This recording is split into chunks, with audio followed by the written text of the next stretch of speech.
Selamat pagi semuanya. Saat ini kita berada di Laboratorium Kimia Farmasi SMK Farmasi Nasional Surakarta. Mari kita masuk ke dalam, kita lihat apa saja yang ada di laboratorium ini. Baik, laboratorium ini dilengkapi dengan berbagai macam alat ya. Alat-alat ada di sini, beberapa alat di lemari ini, demikian juga alat-alat yang ada di lemari yang satu ini ya. Alatnya cukup lengkap. Selain ada alat-alat, di sini juga ada alat-alat yang ada di lemari. Di sini di laci.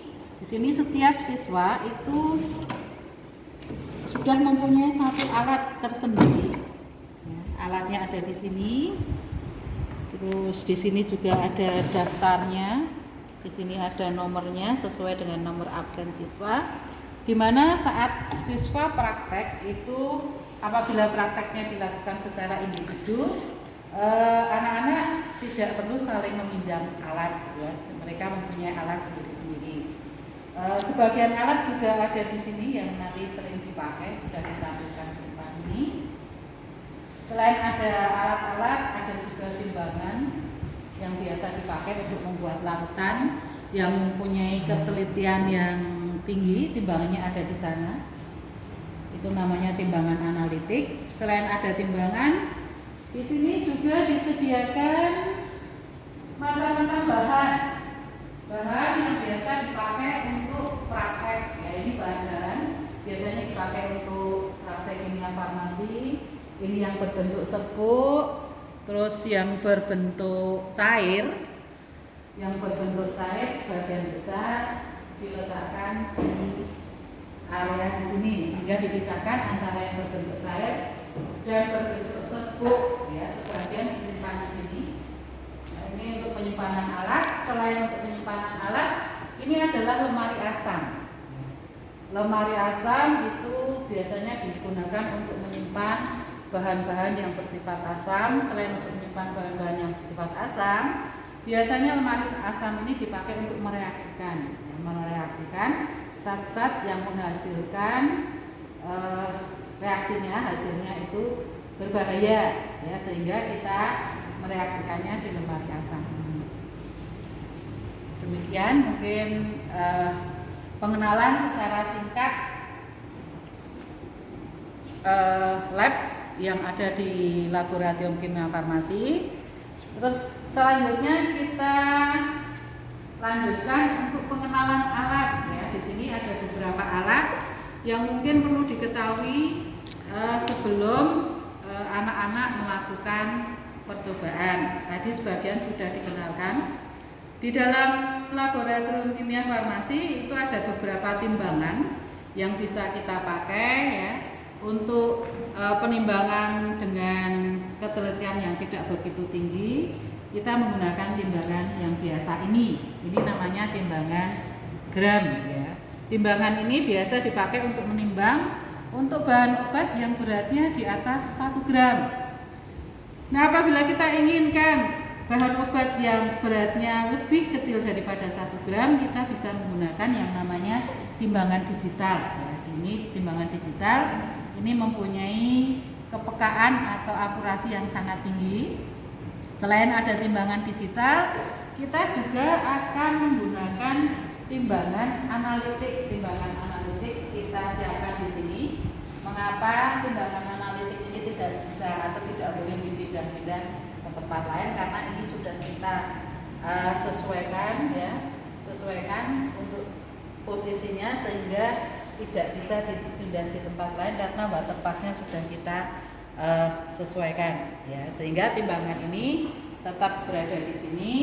Untuk ketelitiannya sangat tinggi karena timbangan ini bisa dipakai untuk menimbang bahan obat sampai 2 angka di belakang koma ya. Jadi ada beberapa timbangan yang bisa dipakai untuk membuat larutan-larutan ataupun bahan-bahan lain yang biasa dipakai untuk pembuatan atau untuk percobaan di laboratorium kimia farmasi. Nah, selain timbangan di sini masih ada beberapa alat lagi yang mungkin perlu diketahui. Ya, di sini ada yang namanya mikroskop. Ya. Nih mikroskop ini jumlahnya tidak hanya satu, jumlahnya banyak ya. Di tempat lemari penyimpanan itu ada berbagai macam mikroskop, jumlahnya lebih dari satu. Terus di sini juga diberi angka, ya. Diberi angka ini sesuai nanti yang memakai siapa, nomor berapa, itu nanti bertanggung jawab mengenai kondisi dan kebersihan dari mikroskop ini. Selain mikroskop di sini ada yang namanya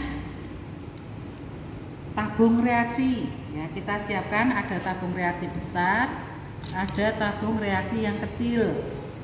Tabung reaksi ini fungsinya untuk apa?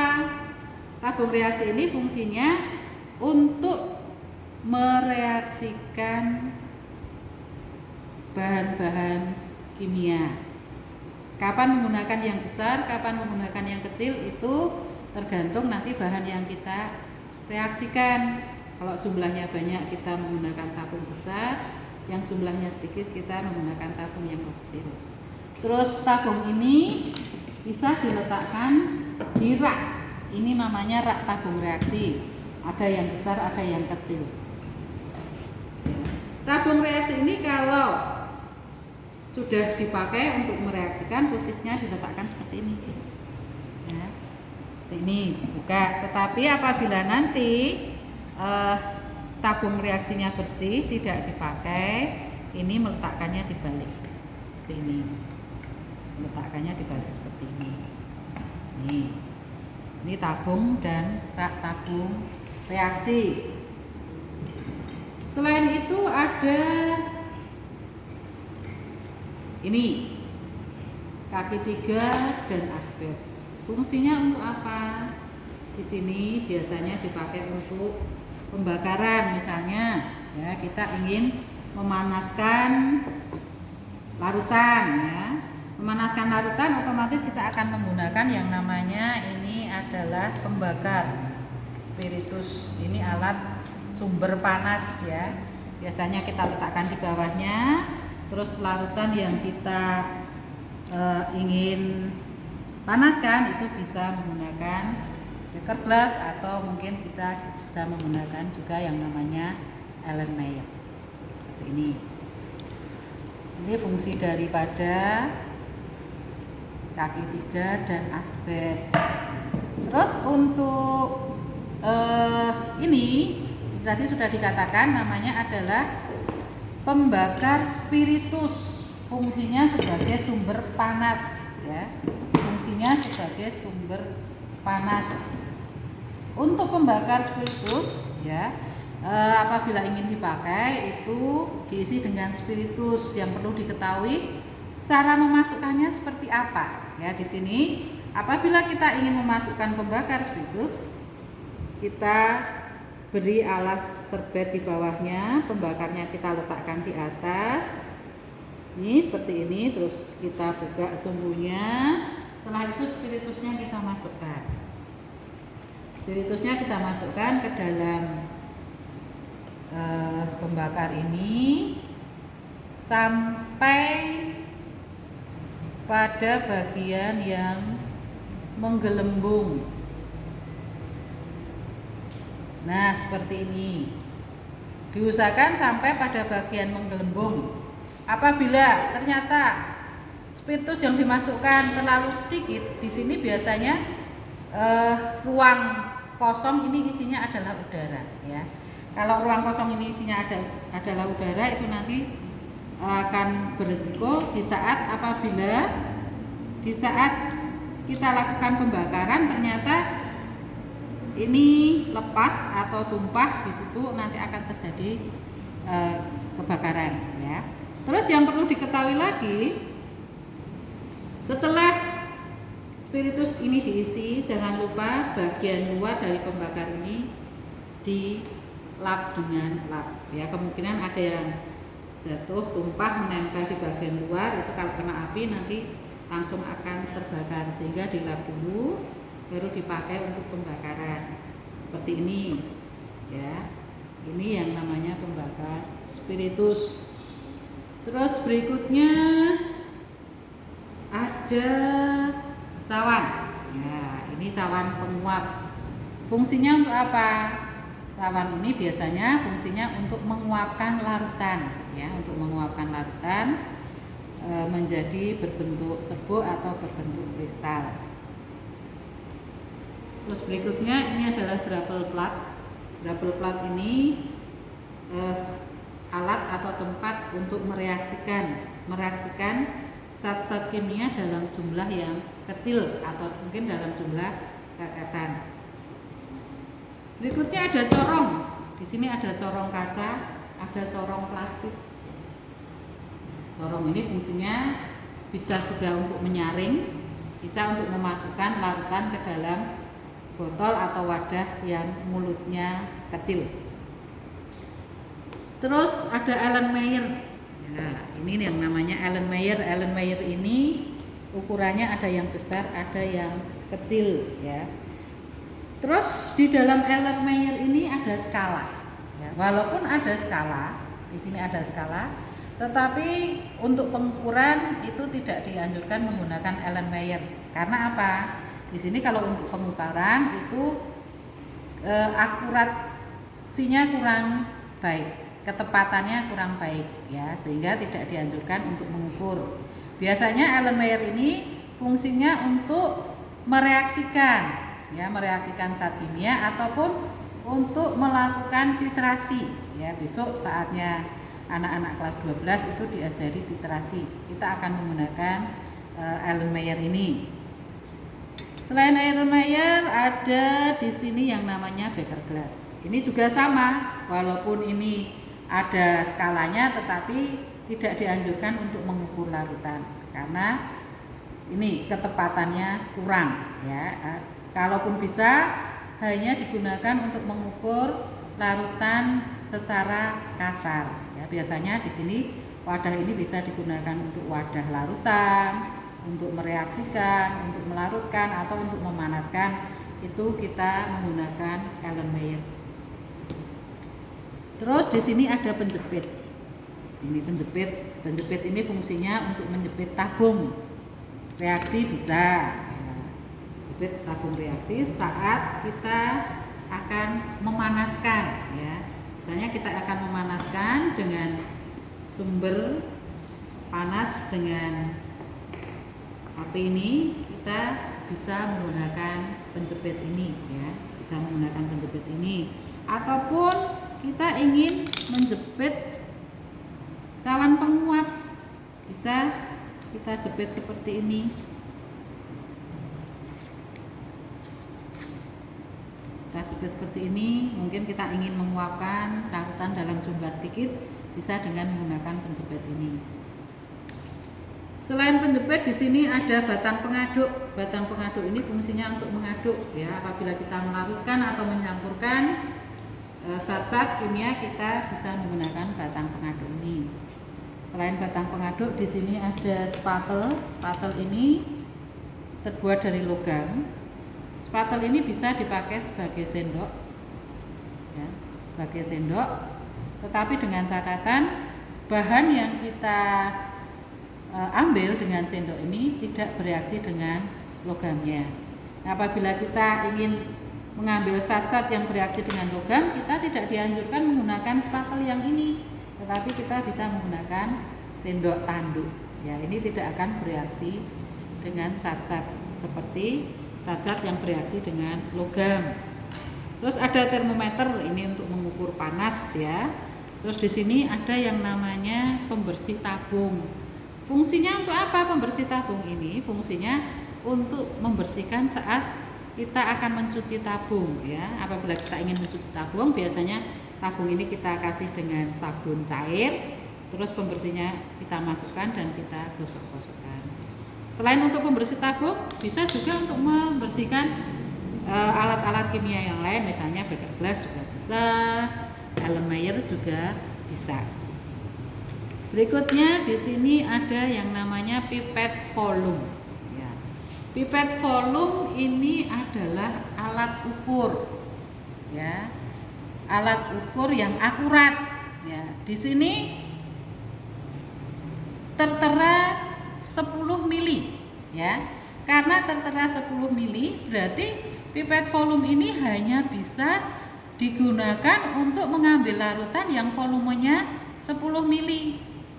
Apabila kita ingin mengambil larutan yang volumenya 5 mili, bisa tidak? Tidak bisa. Ya, tidak bisa. Kalau kita ingin mengambil larutan yang volumenya 5 mili, berarti kita harus menggunakan pipet volume yang di sini tulisannya 5 ml atau yang lebih kecil. Terus saatnya mengambil larutan, kita nanti memakai bantuan yang namanya push ball. Ya, ini fungsinya untuk membantu kita mengambil larutan dengan pipet volume. Seperti ini, ya, kita masukkan seperti ini. Terus misalnya larutannya ada di sini, kita masukkan. Terus ini kita pencet. Ya, kita pencet sehingga larutannya naik ke atas. Tapi pastikan push ball ini terpasang baik, ya, seperti ini, ya. Larutannya di sini kita masukkan, terus ini kita pencet sehingga larutan masuk ke atas. Apabila kita ingin mengambil 10 mili, kita lihat tanda kalibrasinya. Tanda kalibrasinya ada di sini, ya. Tanda kalibrasinya ada di sini.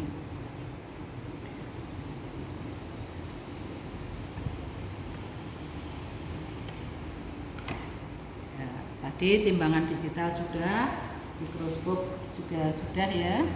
Terus di sini ada gelas ukur. Gelas ukur juga bermacam-macam.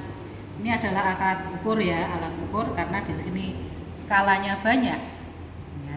Ini bisa untuk mengukur berbagai macam volume. Apabila kita ingin mengukur 5 mili, 10 mili, 12 mili, ya, sampai 25 mili bisa. Yang ini bisa sampai 50, ada juga yang bisa sampai 2 liter, ya. Terus berikutnya ini adalah labu takar. Labu takar ada yang besar, ada yang kecil, ya. Labu takar ini fungsinya untuk apa? Biasanya untuk membuat larutan. Apabila kita ingin membuat larutan yang volumenya 100 ml, berarti kita gunakan yang kecil, ya. Di sini ada juga tanda kalibrasi. Tanda kalibrasinya di sini, ya, ada garis yang berwarna coklat. Nah, apabila kita ingin membuat larutan yang lebih banyak, misalnya ini 2000 ml atau 2 liter, kita bisa gunakan labu takar yang lebih besar, ya. Ini untuk membuat larutan, atau bisa juga untuk mengencerkan larutan selain membuat larutan. Terus berikutnya di sini ada yang namanya buret, ya. Ini namanya buret.